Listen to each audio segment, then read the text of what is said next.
किसी दबाव के कारण से ले ली गई है, कपट के कारण से ले ली गई है, मिथ्या वर्णन के कारण से ले ली है, या किसी तरीके से उसे डरा कर धमका कर उसकी सहमति ले ली है, तो उस व्यक्ति को हम ऐसी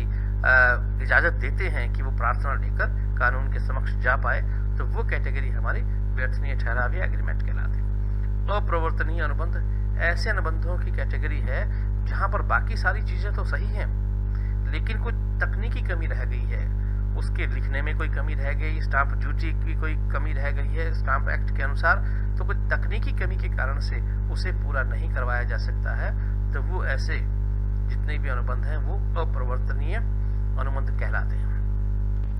दूसरा आधार देखिए निर्माण के आधार पर कि हम अनुबंध को बनाते कैसे हैं। पहला है स्पष्ट अनुबंध। ऐसी अनुबंध की कैटेगरी जिसमें सारी बातें लिखित में या मौखिक में स्पष्ट हैं, कोई बात गर्भित नहीं है, कोई बात ऐसी नहीं है जो छिपी हुई हो, कोई बात ऐसी नहीं है जो पूछनी पड़े, जिसका अर्थ हमें शुरू में समझ नहीं आता हो या बाद में किसी से विवाद की स्थिति हो। इसलिए लिखित या मौखिक दोनों ही रूप से आप अपने प्रस्ताव के बारे में हर बात को स्पष्ट कर सकते हैं सामने वाले पक्षकार के सामने। या तो आप सारी शर्तें लिखकर बताइए या सारी शर्तें आप मौखिक रूप से बता दीजिए। तो जो लिखित और मौखिक है वो हमारे स्पष्ट अनुबंध की कैटेगरी के अंतर्गत आता है। दूसरा है गर्भित अनुबंध। ऐसे अनुबंध जहां पर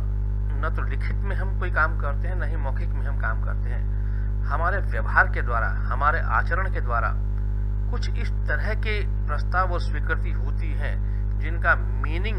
हमें निकालना पड़ता है। जब हम इशारे से किसी दूर खड़े व्यक्ति को अपने पास बुलाते हैं तो वो हमारा एक आचरण है कि उस तरीके से हम सामने वाले पक्षकार को प्रस्ताव करते हैं। हमने हाथ के इशारे से उस व्यक्ति को बुलाया और उस व्यक्ति ने हमारी बात समझी और वो मित्र आपके पास आ गया,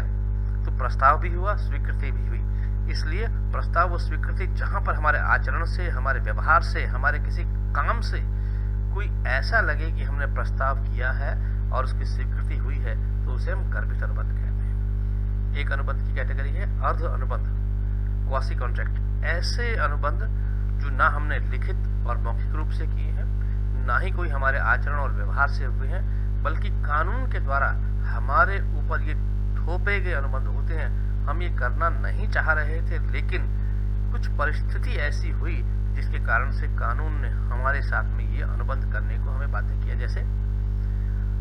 रास्ते में सड़क पर पड़े हुए किसी पर्स को यदि हम देखते हैं और उठा लेते हैं तो वो पर्स हमारा नहीं हो जाता,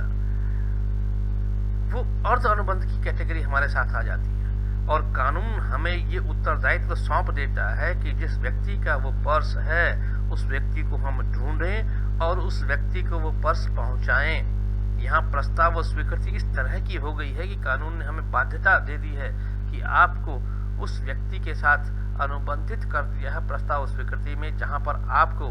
उसे वो पर्स ढूंढकर उपलब्ध वापस करवाना ही है। एक और कैटेगरी है जिसे हम कहते हैं निष्पादन के आधार पर, काम पूरा किया या नहीं, जो जिम्मेदारी अनुबंध में दी है वो पूरी की गई है नहीं की गई है, निष्पादित अनुबंध। ऐसे अनुबंध जहां पर प्रस्तावक ने भी अपना काम कर दिया है और स्वीकर्ता ने भी अपना काम कर दिया है, दोनों अपने अपने काम को कर चुके हैं, अनुबंध में किसी प्रकार का कोई उत्तरदायित्व पूरा करना अब शेष नहीं रह गया है। एक कैटेगरी है जहां पर हम कह रहे हैं एक पक्षीय निष्पादनीय अनुबंध, जहां पर दोनों पक्षकारों में से एक पक्षकार ने अपना काम कर दिया